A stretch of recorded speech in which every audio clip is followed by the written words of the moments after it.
Arrest చేద్దామన్నారు. ఆ తండ్రి press ముందర చెప్పాడు, కోర్టు ముందరికి వెళ్ళి కోర్టులో రిట్ వేసి అఫిడవిట్ దాఖలు చేశాడు. నా దగ్గర పోలీసులు తప్పుడు కేసు పెట్టించి నాకు సహాయం చేసిన వ్యక్తిపైనే నా చేత ఫోక్సో కేసు పెట్టించారు. రేపు మీరు ఇబ్బంది పెడతారు, పిఎల్ని తీసుకెళ్ళండి. కానీ మీ కానిస్టేబుల్ కాబట్టి ఈ ప్రభుత్వం ఉన్నంతకాలం ఏం మాట్లాడలేకపోవచ్చు. ఈ ప్రభుత్వం వచ్చి అయిన తర్వాత ఎట్లా అతను వస్తాడు, రోడ్డు పైకి వచ్చి కోర్టు దగ్గరకు వస్తాడు. కానీ ఈ రోజు ఉన్న ఈ పిఏలో డ్రైవర్లో ఫ్రెండ్సో వీళ్ళేం గవర్నమెంట్ ఎంప్లాయీస్ కాదు కదా. వీళ్ళు అన్యాయంగా తీసుకెళ్ళి అక్రమంగా తీసుకెళ్ళి బెదిరించి భయపెట్టి కొట్టి హింసకు గురి చేసి వాళ్ళ దగ్గర మీకు కావాల్సినట్టు రాయించుకుంటే తట్టుకోలేకుండా నొప్పులు భరించలేకుండా సంతకాలు పెట్టచ్చు, వీడియో రికార్డులు చేయొచ్చు.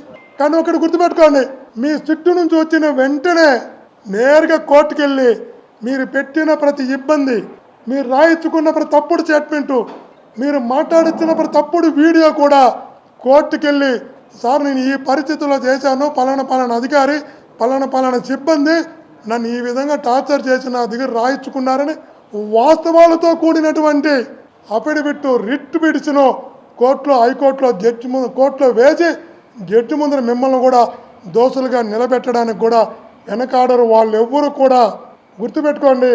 తాత్కాలికంగా మీరు 4 రోజులు 3 రోజులు 5 రోజుల్లో పట్టుకొచ్చి కొట్టి హింసించి ఎన్ని చేసినా కూడా అది ఆ 4 రోజులను గుర్తుపెట్టుకోండి. బయటకు వచ్చిన తర్వాత ఖచ్చితంగా నేరుగా అట్లాగే వెళ్ళి 3 రోజులైనా 5 రోజులైనా కోర్టు దగ్గరే నిలబడి వాళ్ళందరూ వాళ్ళకి జరిగినటువంటి వాళ్ళ మీద చేసినటువంటి మీ ప్రయోగాలన్నింటినీ కూడా ఈ తప్పుడు ఆలోచనలు తప్పుడు మీ యొక్క శిక్షలన్నింటినీ కూడా సాక్షాత్తు న్యాయదేవత ముందున్న న్యాయస్థానం ముందు న్యాయమూర్తుల ముందు నిలబడి వాళ్ళు ఖచ్చితంగా రిట్ పిటిషన్ వేసి కోర్టులో అఫిడవిట్ వేసి ఖచ్చితంగా తీరుతారన్న విషయాన్ని కూడా మీ ద్వారా వాళ్ళకి తెలియజేస్తున్నా.